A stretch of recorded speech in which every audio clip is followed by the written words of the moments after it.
A motion in limine is a legal request made before trial to exclude or limit certain evidence or arguments during a trial. The phrase in limine means at the threshold, and it's a way for attorneys to address potential evidentiary issues before they arise at trial.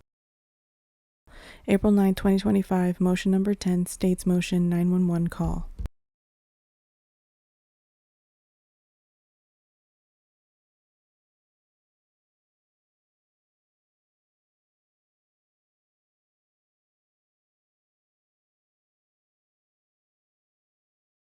Text message, or pardon me, 911 call.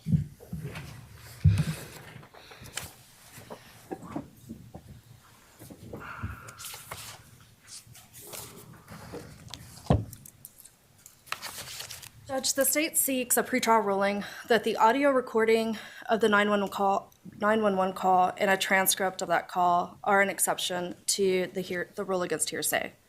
The state submits that the entire 911 call should be admitted pursuant to IRE 8032 as an excited utterance. At 11:49 a.m., BF calls her friend and to come over and check the residence. The friend and a boyfriend show up to the residence. At 11:56 a.m., BF places a call to 911.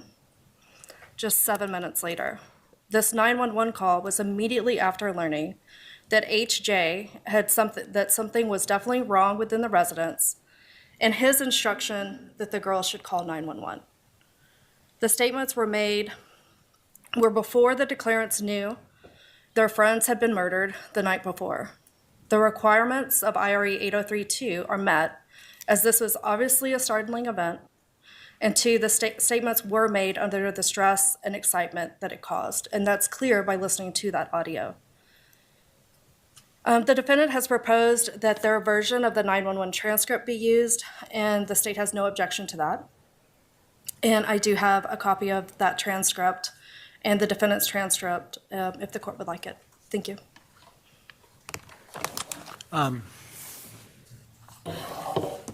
Well, I may ask you some more questions because it seemed to me from the briefs that the defense focused in on three particular parts of the 911 call as not falling within the exceptions. So you didn't address those specifically, but let me see where the defense is at. April 9, 2025, motion number 10, defense's response to the 911 call.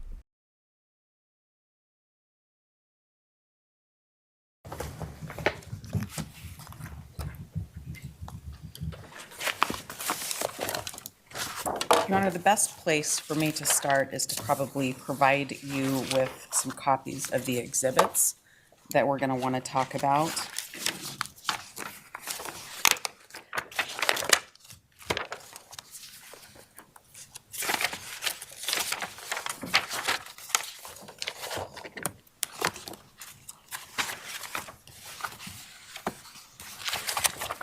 The first set I'm going to hand you was actually filed with the text messages. It's an affidavit of Josiah Roloff, and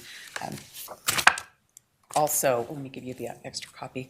It has DM's messages broken out in bubble form. That's not all. I gave a whole separate copy for Giovanna. I think that's what I'm supposed to do. This, to be clear, when we're talking about 911, but you're giving me the text stuff? We are, in our response to the state's motion about the 911 call, we referenced the whole copy of text messages. We just filed them with text messages, but they're appropriate here for the court to consider. I have the additional exhibits that were attached to our response, and they are 1 and 1A. 2 copies.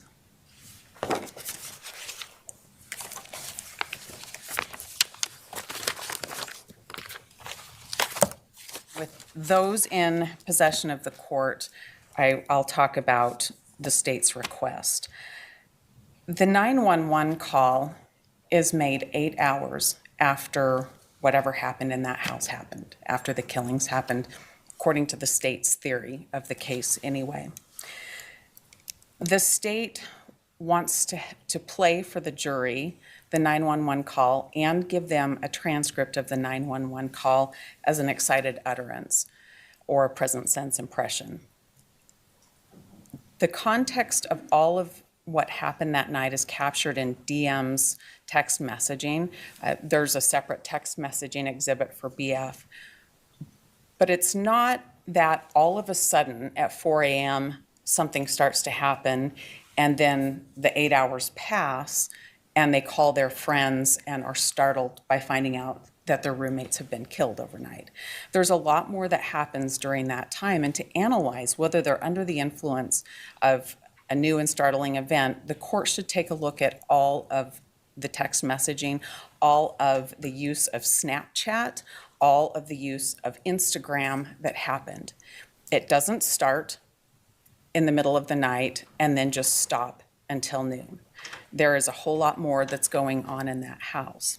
When you hear the 911 call and you analyze each of those statements, the only statement that could possibly be a present sense impression is that from HJ. And he really doesn't say a whole lot. The other statements that the state wants to capture in, one is attributed to a person with the initials EA, and that person is repeating what she's been told. She says one of the roommates is passed out. And then a bit later, under prompt from either DM or BF, she says, oh yeah, and they saw a man in their house last night. Those are not things that relate to an exciting event. She's reporting things that other people are telling. She's not somebody who observed any event in the house. If the court takes a look at Exhibit 1 that came with the 911 calls, it's a smaller transcript and it comes from the grand jury transcript. If the court will look at page 277, that's numbered in the top right corner, lines 16 through 24, EA did not see anybody in that house. She went in, went to the top of the stairs, and went back out, and she saw nothing. She never went back inside that house. Any statement attributed to her cannot be an excited utterance. She's repeating what other people have told her. Similarly, if you look at the grand jury transcript, this is 1A, this relates to DM, and I'm at page 187, lines 12 through 16. DM is not responding to any of the statements she makes on the 911 call to a startling event. She says that for a brief second, she saw XK, but thought she was passed out from the night before. She also wants to talk about what she saw at 4 in the morning, and the dispatcher stops her. Looking at page 190 of that same 1A transcript, DM talks a little bit about that morning when she woke up after whatever happened in the middle of the night happened inside that house, that she reviewed the text messages between her and BF from the night before. She was busy from about 9 o'clock in the morning on her phone. She was on Instagram, she was on Snapchat, she was on Indeed, she was editing pictures sometime in the night as well. This is not somebody who was asleep and then woke up and was startled. She is actively reviewing things that happened on her phone and communicating with other people. Any statement she made on the 911 call is not the result of a present sense impression. It's not the result of an excited utterance. It is somebody who's been awake and thinking about whatever she and BF talked about the night before and communicating with a lot of other people before that 911 call is made. The court should not admit the 911 call as an excited utterance, and the court should not admit the transcript for the same reason. But if the court chooses to admit one, having both is cumulative. So I would ask the court to exclude the 911 call.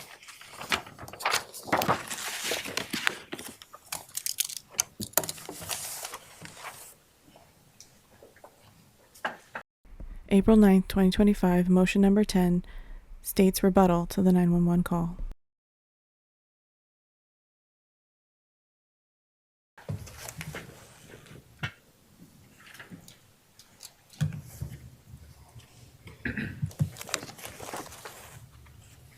Judge, I think there's a misapplication of the rule as well as the event that is causing the startling event, or the reason that they're startled. State agrees that this is somewhat of a culmination. There was definitely a startling event around 4 in the morning when DM opened her door and sees an unknown person in black in the house. She's not sure what to make of this, but that's obviously a startling event, enough so that she runs downstairs to her friend's bedroom. Yes, a period of time elapses. She wakes up the next morning.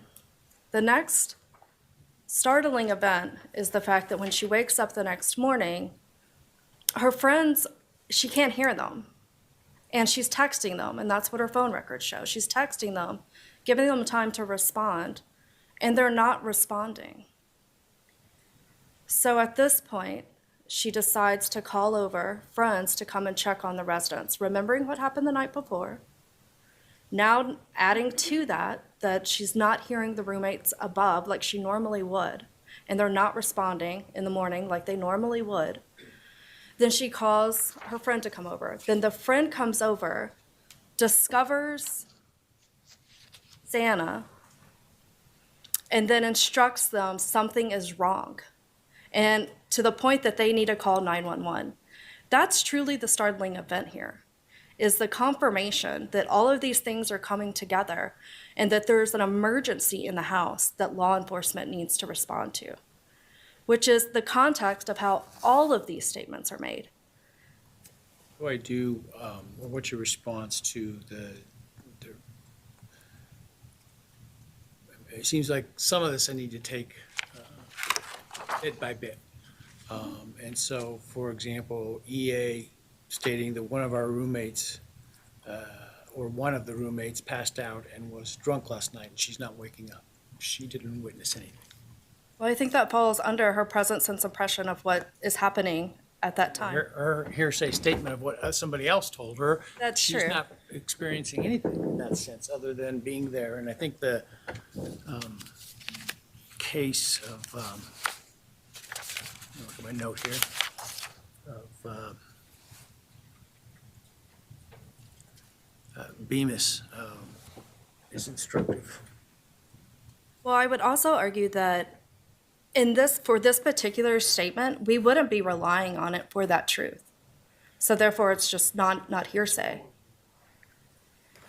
Well, solely just for the context of the entire 911 call, but we wouldn't be asserting that what she was saying is true, that the roommates is passed out and she's not waking up. That's not the purpose, or that my friend's telling me that she saw someone in the house last night. Tell me it's not offered for the truth. You better have a good answer about what the reason is other than the truth, and I'm not hearing one. Only that it's part of the substance of the entire 911 call, and that part could be redacted, which still, that doesn't mean that the entire call should be redacted. So I'm addressing them individually. I mean, there may be parts that qualify and there may be parts that don't. Yes. I still argue that the entire call in its entirety. Well, so here's kind of the way that shakes out. If you offer the tape, you, as an initial matter, can't put in stuff that is hearsay, that's unaccepted hearsay. If they want to put in the context, if it falls under the completion doctrine, they can. If it's the other way around, in the defense first plays the tape, and parts are hearsay are left out, and you want to complete it, you can. But you don't get to complete with hearsay your own offered conversation or I think it applies outside the federal context to recordings and testimony. Yes, that makes sense to me. So when you say for the whole context, that sounds like the completion doctrine, which I'm not sure you get to rely upon. Well, I know you don't get to rely upon. And so when you say it's not offered for the truth, I'm not hearing something other than the completion doctrine that you're telling me about.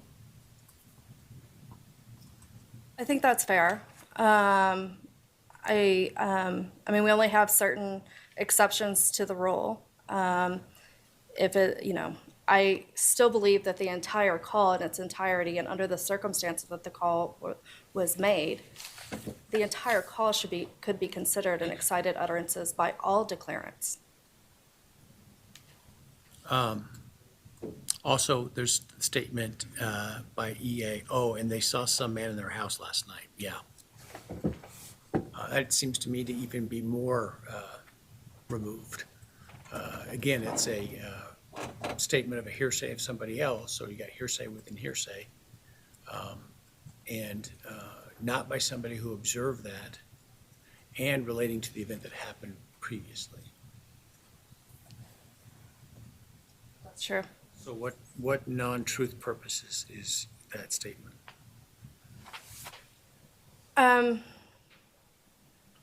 Again, I would just have to say that the whole Because call is an that seems to excited, me to be even more concerning, right? right? The first one, I mean, my roommates aren't waking up, and we're going to have that confirmed through other evidence.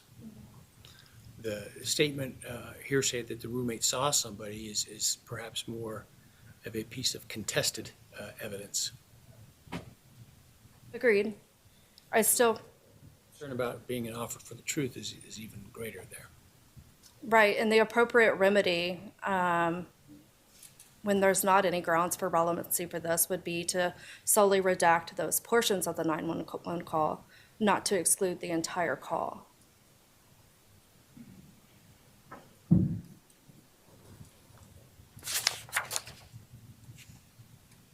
And based off of the nature of the call and the fact that the phone is passed around multiple times, and it's hard to determine who's speaking at what times. And obviously, a lot of emotion in their voice, considering what's going on. It's not always clear to understand what's being said, so I think a transcript is a fair way also to convey this and should be allowed with the audio. Nothing further from the state. Transcript and testimony? In other words, you're essentially admitting the evidence of somebody who transcribed it to say this is what they said. So to me, there's two different questions. One, should the 911 call come in? And second, should I allow, if there is a disagreement, a transcript?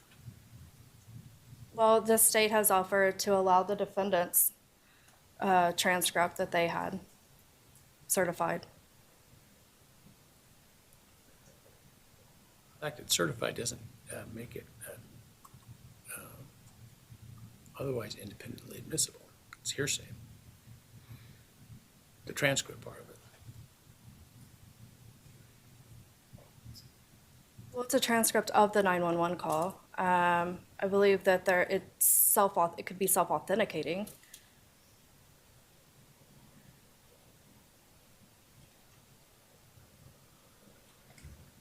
It has sufficient standards of reliability built into the transcript.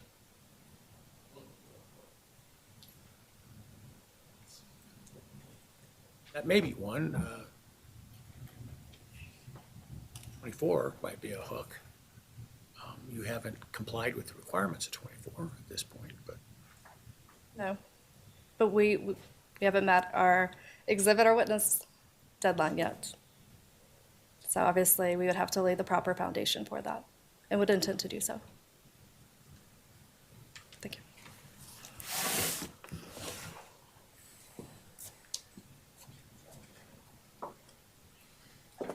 all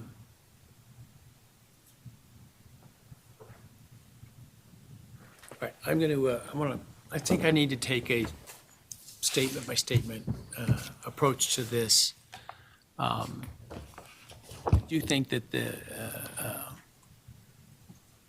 surviving roommates, surviving victims of the burglary were under the stress of the immediate events But there are some questions about some of the other statements in there as to whether they would come in. So I think, in general, much of the 911 tape meets the qualifications, but not all of it. I think there are concerns with some of them, as I've outlined in my questions. But I will write that because to give you more particular guidance.